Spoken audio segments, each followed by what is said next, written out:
नमस्कार। जय जय राम, जय सिया राम, जय हो बागेश्वर धाम सरकार, जय हो हनुमान जी महाराज। मेरे प्यारे सभी दर्शकों, आज की इस वीडियो में एक बहू का कुतिया बनने वाला जबरदस्त वाक्य मैं लेकर के आया हूँ कि एक बहू जो उस भगवान के परम भक्त के पवित्र पुस्तक को जब वो लात से मारती तो फिर उसके साथ में भगवान का ऐसा कहर बरसता कि जिसको जान करके वाकई आपके रोंगटे खड़े हो जाएंगे। तो बस इसलिए आप जो इस कहानी के अंत तक अवश्य ही बने रहिएगा, क्योंकि यह कहानी आपके जीवन में बहुत कुछ ऐसी नई चीजें भी सिखा करके जाएगी ही जाएगी। तो बस देरी किस बात की, चलो ना इस वीडियो को शुरू ही कर देते हैं।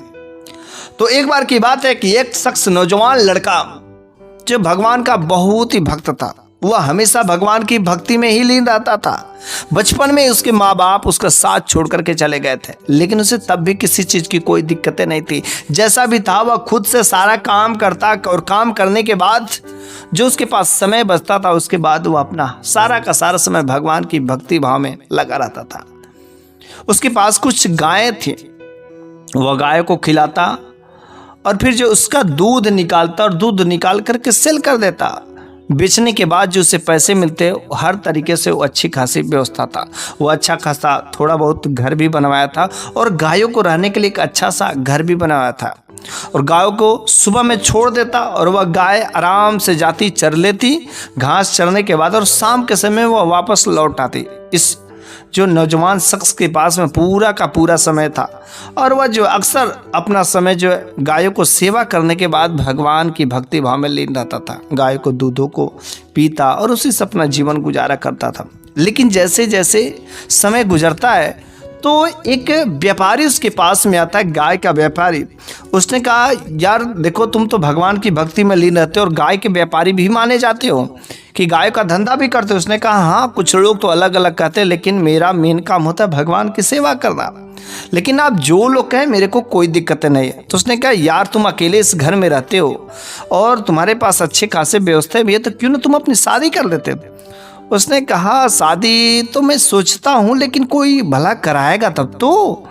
उसने कहा, मेरे नज़र में एक लड़की है, अगर तुम मानो तो मैं उससे बात करूँ। और फिर जो वह व्यापारी जो है उस भक्त से की शादी करा देता है। लेकिन जब उसकी पत्नी आती है तो ठीक ऐसा ही वो अपने पति का हर तरीके से साथ देने वाले थे, हर तरीके से अपने पति को जानने वाले थे।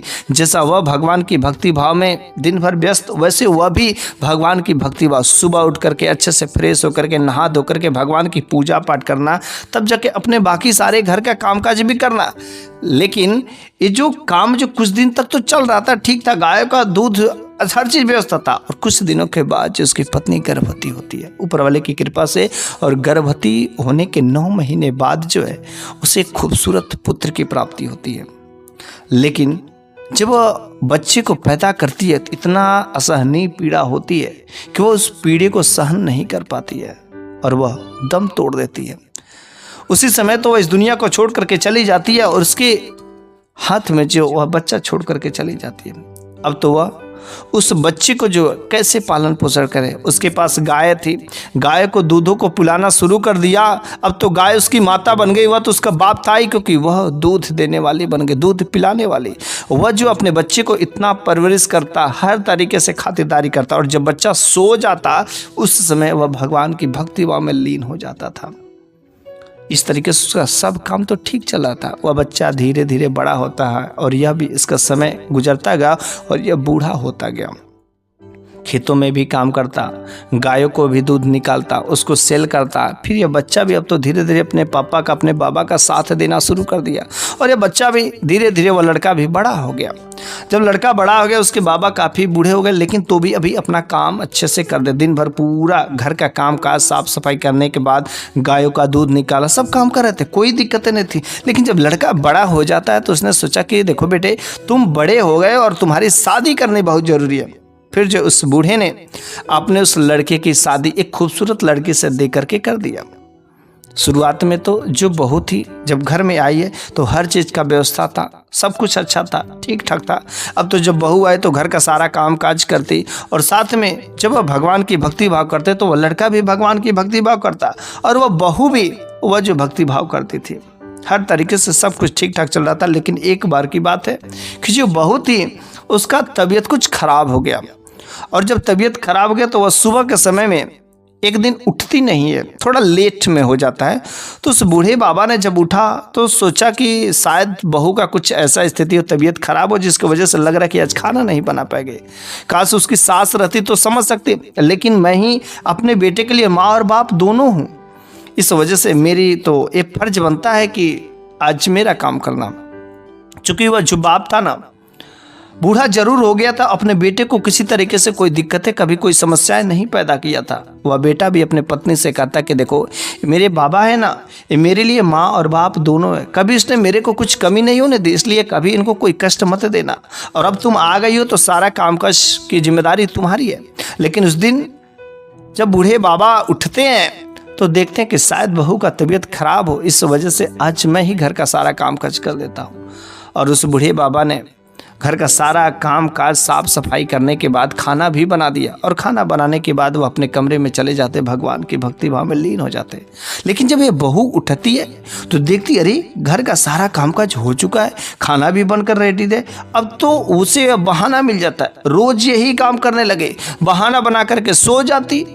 और यह बूढ़े बाबा उठते, सारा काम काज करते, घर का सारे झाड़ू पोछा, बर्तन धोना, कपड़ा लत्ता सब कुछ काम करने के बावजूद वह जो खाना बना करके अपने भगवान की भक्ति भाव में लीन हो जाते। तब जाकर समय बचता था तो उन गायों का भी रेख देख करते थे। और यह लड़का अब जो है दिन भर जो है सुबह से निकलता था, खेतों में काम करता था। और खेतों में काम करने के बाद वो शाम के समय में कभी इधर उधर काम ढूंढता, और वह अक्सर जो घर से बाहर ही निकल करके काम किया करता था। ऐसे जो 6-7 दिन जब बीत जाते हैं, तो जब 6-7 दिन बीत जाते हैं तो उस लड़के ने कहा कि देखिए बाबा जी, आपने जो किया मेरे लिए बहुत किया। इतना काम काज करने के बाद अब जो है आप जो इन गायों की जिम्मेदारी अब छोड़ दीजिए, कोई दिक्कत नहीं है। अब मैं चाहता हूं कि अब मैं बड़ा हो गया और सारी की सारी जिम्मेदारी मेरे को दे दीजिए। अब आराम से आप घर के एक कमरे में बैठ करके और आप दिन भर भगवान की भक्ति भाव में लीन कर हो जाइए, क्योंकि अब यह समय आपका बुढ़ापा आ गया और जितना ही आप भगवान का ध्यान करेंगे उतना ही आप अपना कर्म बनाएंगे। वह बात सुन करके वह बूढ़े बाबा बड़ा ही खुश होते हैं, बड़ा ही प्रसन्न होते हैं। अब तो उस लड़के के ऊपर जिम्मेदारी और बढ़ जाती। वो लड़का सुबह से निकलता और हर तरीके से गायों को चराता, खेत की भी रेख देख करता, सुबह से निकलता, कहीं शाम को वापस लौटता। बेचारा दिन भर थका हारा आता और घर पर सो जाता। लेकिन इधर जो यह काम उल्टा हो गया। उसकी बहू जब 5-6 दिन हो जाते हैं, बीत जाते हैं, तो रोज बाबा जी उठते और खाना बनाते सब कुछ, लेकिन एक बार अपने बेटे से शिकायत नहीं की कि बेटा मैं ये काम करता हूँ। और भगवान की भक्ति भाव करने के बाद वो अपने कमरे में थोड़े से आराम कर रहे थे। लेकिन तब तक बहू जो है उठती है और डायरेक्ट सीधे उस बूढ़े बाबा के कमरे में जाती है, जिसमें वो अपने बिस्तर पर लेट करके आराम कर रहे थे। वो बहुत डायरेक्ट उठती, कहती, अरे ए बुड्ढे चल उठ जा उठ जा उठ जा, और चल घर का कुछ थोड़ा सा काम बचा उसको कर ले। वह बूढ़े बाबा अपनी इस बहू की हरकत को देख करके बड़ी अचंभित हो जाते हैं। मेरी बहू मुझसे ऐसे बातें कर रही है और काम करने को करी, अरे मैं तो अपनी मर्जी से कर रहा था, जबरदस्ती। लेकिन वह बहू जो कहती कि चल चल, अरे आज मैं पहली बार और मैं तुम लोगों से यही काम कराने वाली हूँ। तुम सोचते हो कि मैं छोड़ दूंगी? अरे तुम्हारी पत्नी अगर जीवित रहती तो उससे भी यही काम कराती। मैं यहाँ पर काम करने के लिए नहीं आई हूँ, मैं यहाँ पर नौकरानी बनने के लिए नहीं आई हूँ।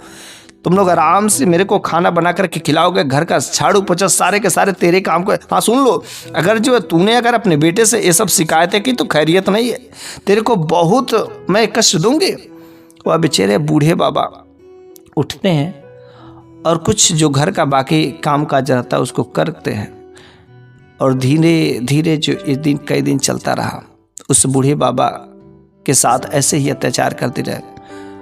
कभी वह बर्तन धोते तो बर्तन धोते ही वह कभी कभी जो है उसमें एक आध अगर बर्तन छूट जाते तो वह जो है बहू उस बर्तन को उसके आगे ला करके फेंक देती थी। अरे कैसा बर्तन धोता है, फिर से धो। एक ही बर्तन, क्योंकि बुढ़ापा हो गया, उन्हें अब दिखाई भी नहीं देता। लेकिन वह बहू जो बार बार उनसे एक ही काम करवाते थे। अभी बर्तन धुले तब तक झाड़ू फेंक देती थी कि लो बुड्ढे ये झाड़ू, और घर की सारी साफ सफाई करो। झाड़ू करने के बाद तुरंत वह कपड़े धुलवाती थी, कपड़े धुलवाने के बाद घर का काम काज करवाती थी, बर्तन धुलवाती थी, सारे कैसे काम किया करती थी। लेकिन उस बूढ़े बाबा कि इन सारे के सारे काम काज करने के बावजूद उनके पास जब समय मिलता ना तो जो भगवान की भक्ति में लीन हो जाते थे। दिन भर काम करते करते थक जाते थे, शाम के समय में भगवान की जो है कीर्तन भजन करते, भगवान का ध्यान करते, जिसके वजह से रातों को सही से सो नहीं पाते थे, रातों की नींद नहीं पूरा हो पाती थी। जब रातों की नींद नहीं पूरा हो जाती, दिन भर काम करते, तो उनका शरीर धीरे धीरे कमजोर होना शुरू हो गया,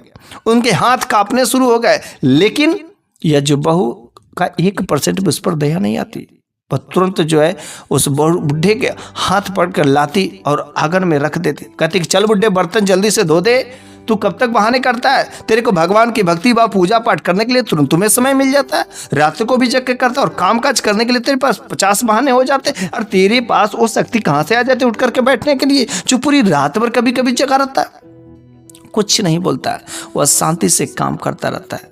बेचारे के हाथ कँपते रहते हैं। और एक बार गजब की बात तब हो जाती है कि काफ़ी धूप थी, और उस धूप में उस बहू ने बुढ़े को आंगन में धकेल दिया और कहा कि जा और अभी ये बर्तन धुल दो, और फिर जो उसके बाद जो सारे के सारे कपड़े हैं इनको धुल करके रेडी रखना। बेचारे उस बुढ़े की हालत ख़राब थी, तबीयत खराब हो गई थी, बेटे को इतना समय नहीं मिल रहा था कि वह शाम को आता, थक करके सो जाता। लेकिन जब उस दिन जो है वो बर्तन धोते रहे थे, और धोते धोते ही अचानक उनका सिर में चक्कर आया और उसी जगह गिर पड़े, और बहू जो अंदर मस्त आराम कर रही थी। लेकिन तब तक जब उसी समय बेटा किसी कारणवश आ जाता है, लेकिन जब दरवाज़ा खोलता है तो दरवाज़ा खोलते ही उसका नज़र जो आंगन पर पड़ती है, और जैसी आंगन पर पड़ती तो धूप में बाबा, मेरे बाबा वही लेटे पड़े, ऐसे गिरे पड़े। तुरंत अपने बाबा की तरफ भागता हुआ जाता है बेटा, और कहता करे मेरे बाबा को क्या हो गया, मेरे बाबा को क्या हो गया, क्या होगा। मूर्छित पड़े, उनके ऊपर पानी फेंक करके होश मिलाता है। तो वो अपने पत्नी से कहते करे बाबा बर्तन धो रहे थे, काम कर रहे थे, कपड़े धो रहे थे, अरे तुम क्यों करवाती। वो कहती कि मैं नहीं करवा रही, अरे खुद इन्हें रहा ही नहीं जाता, चैन नहीं मिलता। और जाकर के देखो हम तो कमरे में सोए थे, और जाकर के देखो अपने आप से कर रहे थे, मैं तो अभी कभी कुछ कहती नहीं करने के लिए, और अपने आप ही कुछ करते रहते हैं। हाँ, इनका शरीर देखो थोड़ा कमज़ोर हो गया है, उनको जाओ जल्दी से किसी वैद्य हकीम से दिखा करके इलाज कराओ। लेकिन जब उस बूढ़े बाबा को होश आता है ना, अपनी बहू की शिकायत अपने बेटे से नहीं करते। और जब वह डॉक्टर के पास उनका बेटा जब ले करके जाता, तो डॉक्टर ने कहा इनके शरीर में जो कुछ बीमारियां जरूर है, लेकिन इनकी नींद जो काफ़ी समय से पूरी नहीं हो पा रही, इन्हें कुछ आराम करने की ज़रूरत है।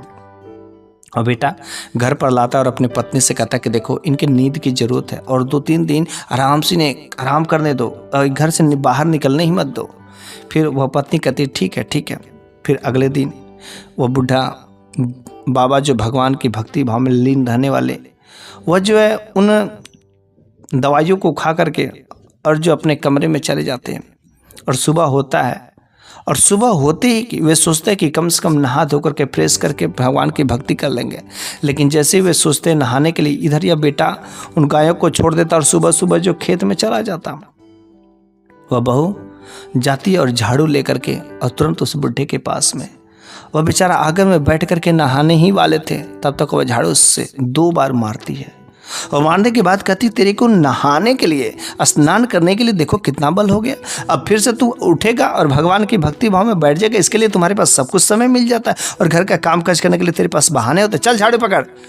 और वह झाड़ू दे देती। बेचारा फिर से वह बुढ़ा, उसके शरीर में हिम्मत नहीं रहता है, और भगवान से बस एक ही काम करता है कि हे भगवान, मैंने तो कभी अपने बहू के ऐसे शिकायतें नहीं की, लेकिन मेरे को पता है कि जैसा कर्म करोगे वैसा फल मिलता है, और तू ही फल देने वाला है, मैं तो कभी कुछ नहीं कहूँगा। और फिर जो है यही काम चलता रहा। बेटा उधर चला जाता।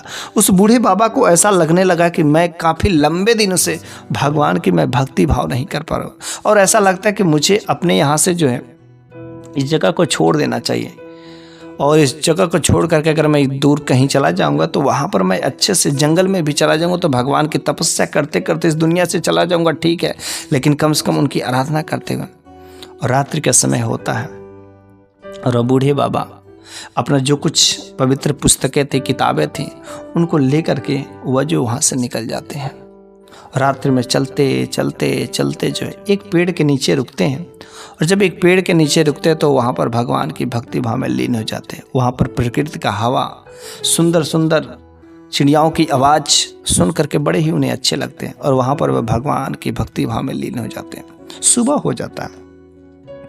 सुबह होता है, जैसे वे अपने आराधना से उठते हैं, पास में ही नदी थी, वहाँ पर स्नान ध्यान करके फिर से उसी पेड़ के नीचे बैठे हुए थे। लेकिन तब तक उन्होंने देखा कि एक बच्चे की रोने की आवाज़ आ रही है और काफ़ी तेज से वह बच्चा रो रहा है। लेकिन जब उनकी नज़र जब उस बच्चे पर जाती है तो उन्होंने देखा कि एक आदमी जिसके गोद में वो बच्चा है और वो बच्चा काफ़ी तेज़ी से रो रहा है और वह भागता हुआ ले करके जा रहे हैं। उस रास्ते से गुजरते हैं तो उस बाबा ने पूछा, अरे इस बेटे को, इस लड़के को क्या हुआ? उसने कहा, नहीं कुछ नहीं हुआ, जल्दी से मैं हॉस्पिटल लेके जा रहा हूँ, मेरे बच्चे को कुछ हो गया। वह आगे बढ़ता है, वह बाबा को बातों को इग्नोर कर देता है। लेकिन बाबा ने कहा, अरे जो कीट इस बच्चे को काटा है ना, 10 मिनट के अंदर पूरे शरीर में फैल जाएगा। अगर इलाज जल्दी से नहीं हुआ तो बच्चा मर जाएगा, हॉस्पिटल नहीं पहुंच जाएगा। वह शख्स जैसे इस बात को सुनता कहता है, इस बूढ़े को कैसे पता है, इस बूढ़े बाबा को कैसे पता है कि आखिर मेरे बच्चे को किस कीट ने काटा है?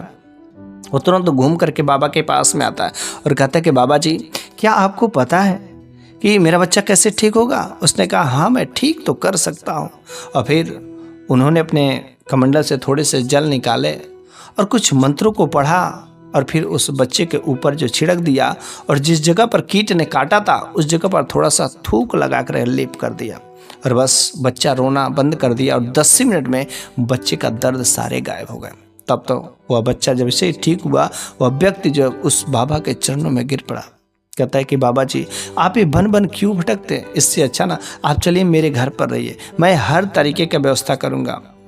आपको भगवान की भक्ति भाव करना है, जो करना, आपको किसी चीज़ की कोई दिक्कतें नहीं होगी। उसने कहा, नहीं बेटा मैं यहाँ पर ठीक हूँ। उसने कहा, यहाँ पर आप रहेंगे तो खाने पीने की भी दिक्कतें होगी, आप मेरे यहाँ चलिए, मेरे घर पर चलिए। फिर वह बूढ़े बाबा जी उस व्यक्ति के साथ में उस के घर पर आते हैं। जब उसके घर पर आते हैं तो वह और उसकी पत्नी और उसकी एक बहन और एक जो उसका बच्चा, 4 लोगों का परिवार था। 2 कमरा था और 2 कमरा में से एक कमरा उस व्यक्ति ने उस बाबा जी को दे दिया। कहा, बाबा जी आप इस कमरे में रहिएगा और आराम से भगवान की भक्ति भाव करिएगा, कोई आपको डिस्टर्ब नहीं करेगा, कोई दिक्कतें कोई परेशानी नहीं होगी। और पूरी यह तो बात जो उस गांव में तहलका जैसे फैल गई थी। कुछ बाबा ने उस व्यक्ति के जो बच्चा को काटा था ना, एक ही सेकंड में कुछ ही क्षणों में ठीक कर दिया, जिसके वजह से उनके पास काफ़ी लोग जो अपने दुख दर्द को लेकर के आते थे। अब तो पूरा शोर शराबा हो गया। लेकिन जो उस व्यक्ति की बहन थी ना, वह बहन चूंकि बड़ी थी, लेकिन वह जो है उस बाबा जी के पास में बैठ करके जब वह भगवान की भक्ति भाव करते तो वह भी बैठ करके देखा करती। और यह चीज़ देखते देखते देखते उसके भी अंदर जो है भगवान की भक्ति भाव उमड़ने लगी। फिर उसने एक एक चीज़ों को सीखना शुरू कर दिया। वह बाबा जी प्रत्येक चीज़ों को सिखाते, क्योंकि बहुत उसका मन लग रहा था और वह धीरे धीरे वह भी लंबे लंबे समय तक भगवान की भक्ति भाव में लीन होने लगे।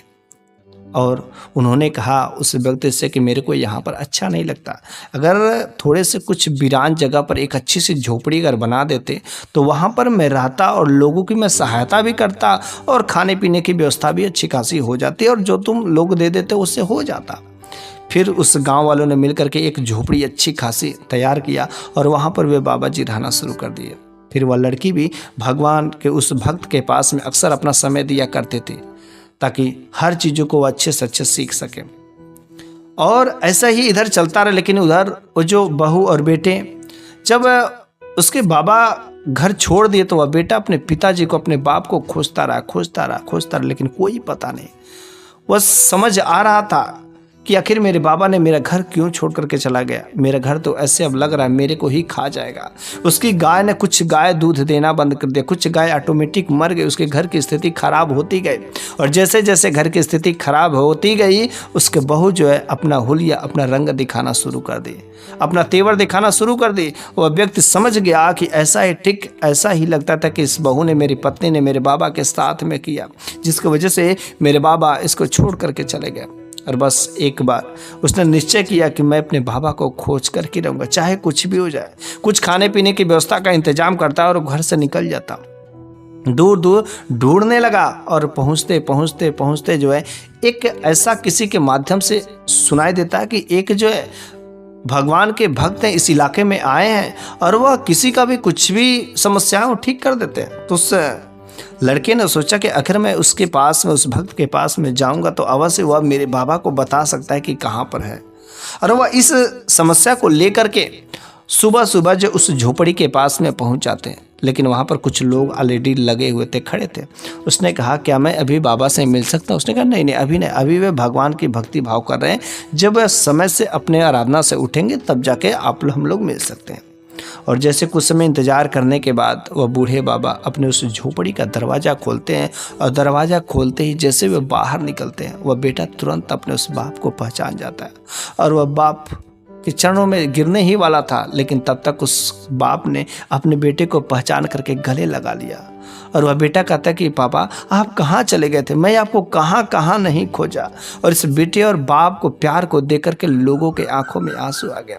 उस लड़के ने कहा बाबा आप इतने दिनों तक यहाँ पर रहे, इधर उधर भटकते रहे, अरे मैं आपको ढूंढता रहा, अरे मेरा घर तो ऐसा लगता है कि मेरे को ही खा जाएगा, हर तरीके से स्थिति खराब हो गई, मेरे को बाबा आपके बिना अच्छा ही नहीं लगता, मेरा घर तो बिल्कुल शमशान जैसा नजर आता, हर समय आपके ही मेरे को चिंता सताते थे, बाबा कृपया आप मेरे घर चलिए बाबा, पापा ऐसे कुछ कह करके। और फिर से वह बाप जो अपने बेटे के कहने पर घर जाता और घर जा कर के अच्छे से खातिरदारी करने के बाद उसे अपने कमरे में ले जा कर के रख देते। कहते पापा अब आपको यहाँ से कहीं पर कोई जाने की ज़रूरत है, यहाँ पर ये भगवान की भक्ति भाव में लीन रहिए।